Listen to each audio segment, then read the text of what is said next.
I took everything from her, and now she calls me dad. How do I live with that?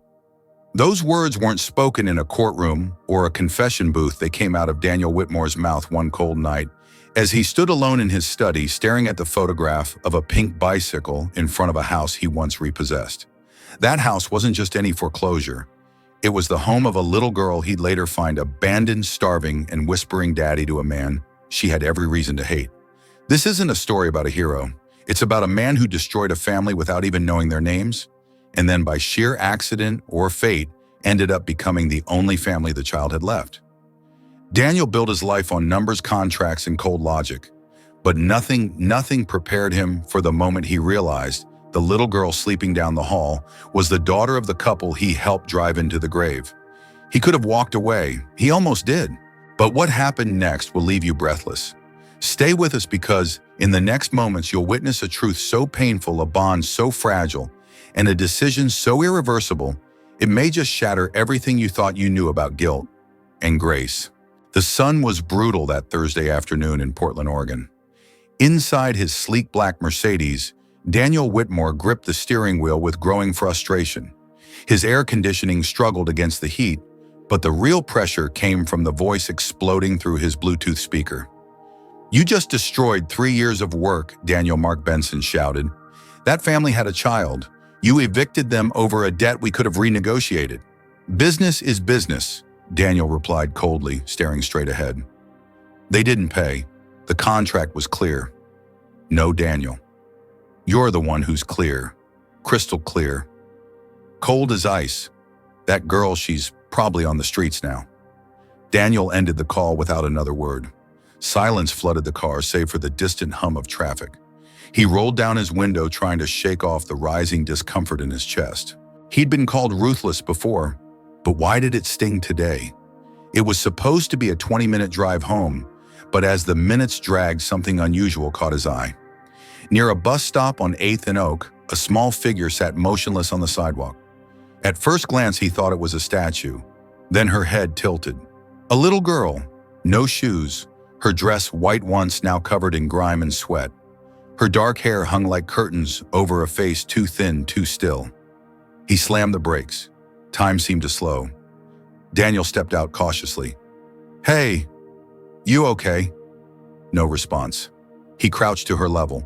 Her lips moved barely, but no sound escaped. When she tried to stand, her knees buckled. He lunged forward, catching her tiny frame before she collapsed completely. Her skin was hot, her limbs trembling. Her eyes flickered open for a moment, wide and unfocused. "Are you thirsty?" he asked. A weak nod. He ran to his car, grabbed a water bottle, and returned, holding it gently to her lips. She drank too fast, coughing halfway through, but she didn't stop. "What's your name?" Daniel asked softly. The girl parted her lips again. One word came out in a broken whisper. "Daddy." Daniel froze. Not sir, not help, not please. Daddy. It was like a punch to the gut. He hadn't been called that. Ever. "I'm not your dad," he whispered, brushing hair from her face. "But I'm not going to leave you." Without hesitation, he scooped her into his arms. She weighed less than a pillow. As he cradled her to his chest, Daniel felt something shift inside him, like a crack splitting through stone. He drove straight to the hospital, his pulse racing as fast as the child's heart against his chest. "She's severely dehydrated," said Dr. Thomas Blake in the ER. "She hasn't eaten in days. Fever's climbing. If she'd been out there much longer, is she going to be okay? She's a fighter, but she needs rest and nutrition." "Do you know her name?" "No," Daniel said. She couldn't even say it. A nurse arrived moments later with an update. Her name they'd found was Sophie Carter. According to social services, her parents had died 6 months ago in a car crash. She'd been living with an uncle who vanished 3 weeks earlier. "She was abandoned," Dr. Blake said solemnly. "Shelters are full. She may be here for weeks unless someone steps up as a temporary guardian." Daniel blinked. What would that involve? Paperwork, a home visit, financial proof. "But you." The doctor paused, taking in Daniel's tailored suit, Rolex and stiff posture. "You sure you're up for that?" Daniel didn't answer immediately. He stepped toward the window of Sophie's hospital room. She lay unconscious, cheeks sunk in a plastic oxygen mask covering half her face. She looked too small for the hospital bed, too alone. He felt it again, like a weight pressing against his chest, a whisper inside him that refused to be ignored. "I'll do it," he said. "I'll take her." 2 days later, Daniel returned to the hospital, having fast-tracked all legal documents through a dozen favors and phone calls. The social worker, stunned by his speed and connections, handed over the final clearance. He could take Sophie home. When he entered the room, she was sitting up dressed in a soft blue sweater and jeans he'd bought for her. Her eyes met his, still guarded but clearer. "Are you ready to go?" he asked. She hesitated.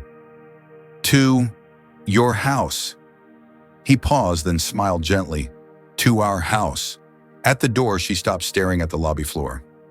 "Are you sure you want me?" she whispered. Daniel knelt down beside her, more sure than I've ever been about anything.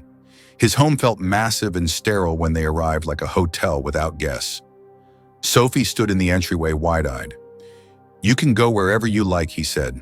"This is your home now." Still, she didn't move. He guided her down the hall to the guest room, formerly his office. In the past 48 hours, he'd stripped it bare, added pastel curtains, a soft bed, books, a drawing table, and a stuffed bunny on the pillow.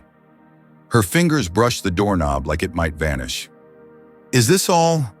"Mine, yes," Daniel said. "All yours."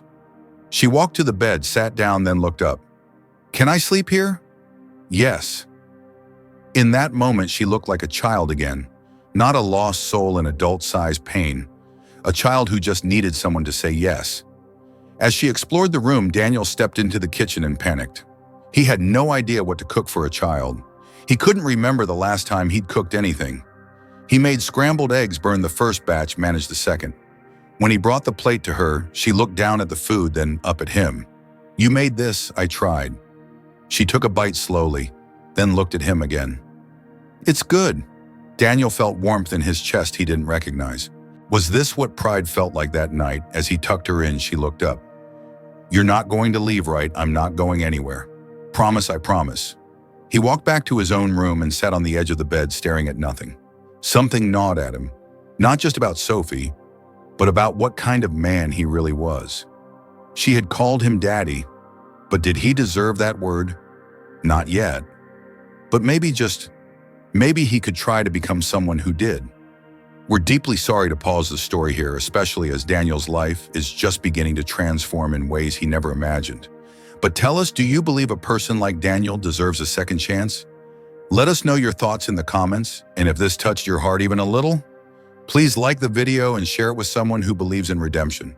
It had been nearly 2 weeks since Sophie came into Daniel Whitmore's life, and the cold, immaculate house in Portland no longer echoed with silence. There were now colored pencils on the kitchen table, cartoons playing in the background, a small pair of shoes by the door, and tiny socks in the laundry he didn't remember washing. Something fragile but beautiful was taking shape. Daniel was beginning to feel like he could finally breathe, until the letter arrived. That morning, Sophie was giggling in the living room, drawing tulips with pink crayons when the doorbell rang. Daniel opened it to find a delivery man holding a thick envelope. "Mr. Whitmore." He nodded. "Yeah, that's me. Signature, please." Daniel signed, thinking it was business paperwork. But as he closed the door and glanced at the return address, Reynolds and Foster LLP, his stomach turned. He opened it slowly. His hands were steady. At first, but by the third line they weren't. "We represent the interests of minor Sophie Carter, orphan, daughter of Maria Vasquez and Charles Carter, who perished in an automobile accident on March 15th of this year. Records show that your corporation, Whitmore Capital Group, authorized foreclosure on their home on February 2nd. Daniel sank into the armchair. It was her house, her parents, his signature. It had been just another file back then, one of hundreds. He hadn't even looked at the names, just a line item with a red flag, a payment overdue, and a decision made in 5 minutes.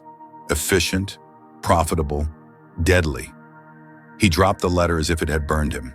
From the living room, Sophie's voice. "Daniel, look, I drew you watering the flowers." He didn't respond. Couldn't. He picked up the letter again and kept reading. "Our findings suggest the emotional and financial trauma from losing their home contributed to the psychological state of the parents leading up to the fatal incident. Attached are records bearing your direct authorization of the foreclosure. He stood and stumbled toward the study, locking the door behind him. He pulled up his laptop, typed in the address, 127 Blossom Lane. And there it was. The pink bicycle in the yard, the swing set, the eviction notice, his name at the bottom. Mark had warned him. "Daniel, this family has a child. We could give them another 30 days. He had shrugged. Not our problem. Now it was his entire life. That night he didn't eat, didn't speak. He avoided Sophie's eyes as they passed in the hallway. She noticed. Children always do. "You're different," she said quietly as he tucked her in. "Are you mad at me, no sweetheart?" he whispered. "Never at you." But his voice cracked, and Sophie saw it. 3 days passed, each one heavier than the last. Daniel couldn't sleep, couldn't work. At breakfast, Sophie would ask if he was okay, and he would lie with the softness of someone trying to protect her. Just tired, but Sophie wasn't stupid. On the 4th night, she woke from a nightmare and found Daniel sitting outside her room, head in his hands. "I dreamed you left me," she said softly. Daniel looked up, his eyes red. "Sophie, there's something I have to tell you." She stepped back. "Am I going away?" "No. No, never. But I haven't been honest with you." Sophie stood by the door, her stuffed bunny clutched tight. "What is it?" He took a breath and another, and still the words barely came.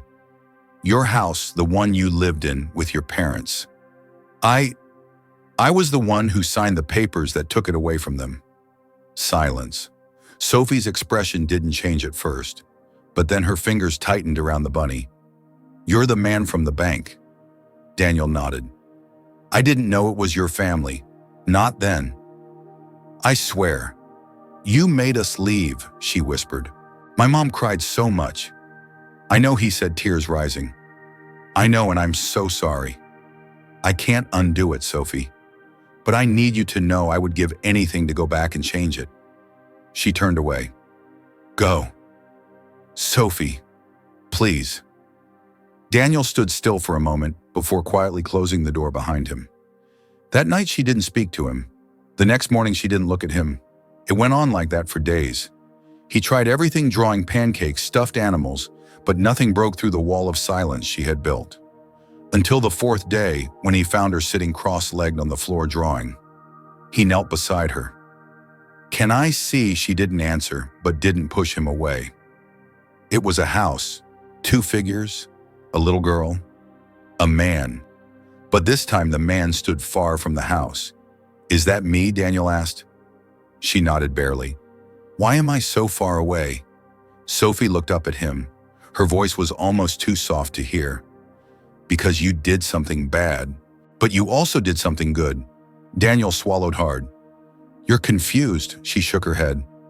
"I am confused. I want to be mad at you, but I also don't want you to leave." He sat on the floor beside her, heart breaking in slow motion.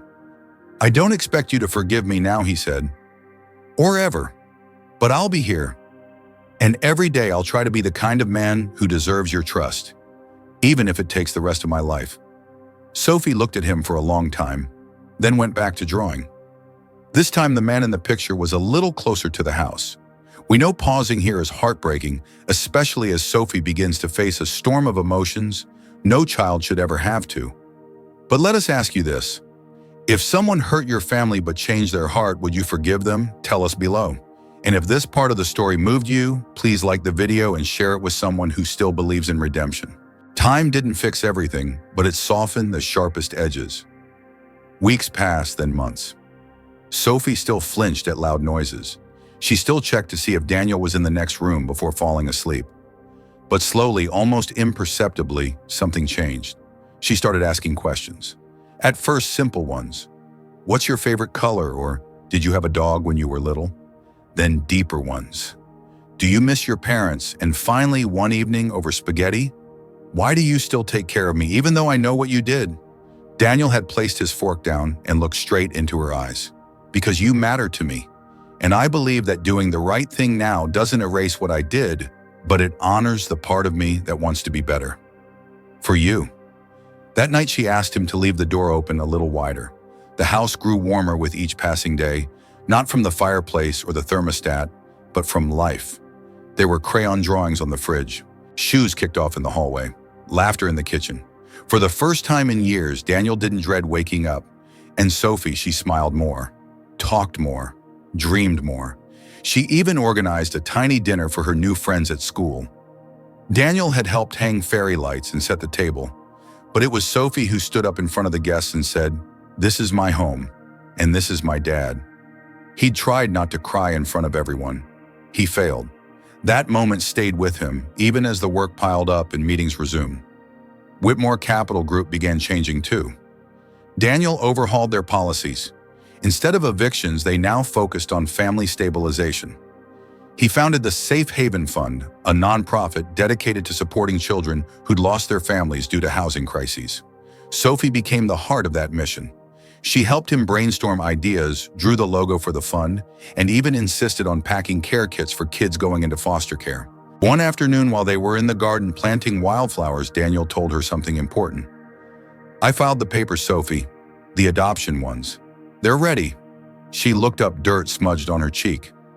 "Does that mean—" "Yes. It means you won't be a guest in this house. You'll be my daughter. Officially, forever." She nodded slowly, then leaned her head against his shoulder. "Okay, but I've already felt like your daughter for a long time." The adoption hearing was scheduled for a Friday morning. Sophie wore her favorite blue dress, the one with daisies on it. Daniel wore the same suit he had worn the day he first found her, but this time it wasn't armor. It was celebration.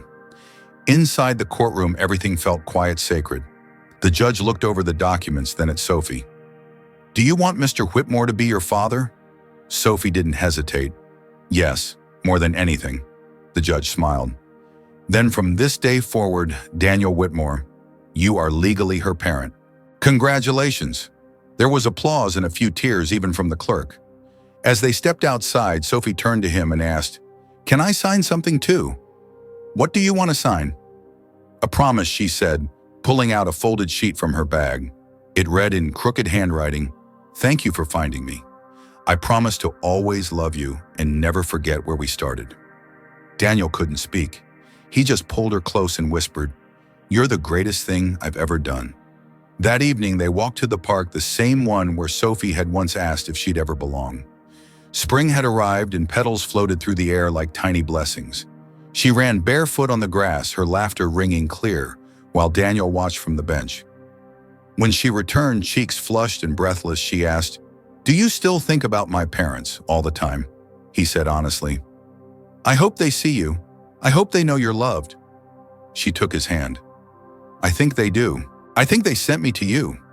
Daniel didn't answer. He just looked at her, this small, brave, resilient child who had transformed his life, and nodded. As the sun set behind them, Sophie whispered, "There are always going to be flowers on our path now, right?" He smiled. "Yes, because we plant them together." And that was the truth. Redemption isn't about perfection. It's about presence, about staying, about planting something beautiful where something broken once stood. Thank you for following Daniel and Sophie's journey to healing, hope, and family. Now we'd love to hear from you. Do you believe that real change is possible for someone who has caused harm? What does family mean to you? Is it always about blood or sometimes about choice? What do you think of this story? If it touched you deeply, please comment. Number 3. If you felt something was missing, comment number 1. And if you thought it was just okay, drop number 2. We'd love to know where in the world you're watching from. Share your country in the comments. And if this story moved you, please like the video, send it to someone who needs hope. And don't forget to follow us for more stories that speak to the heart.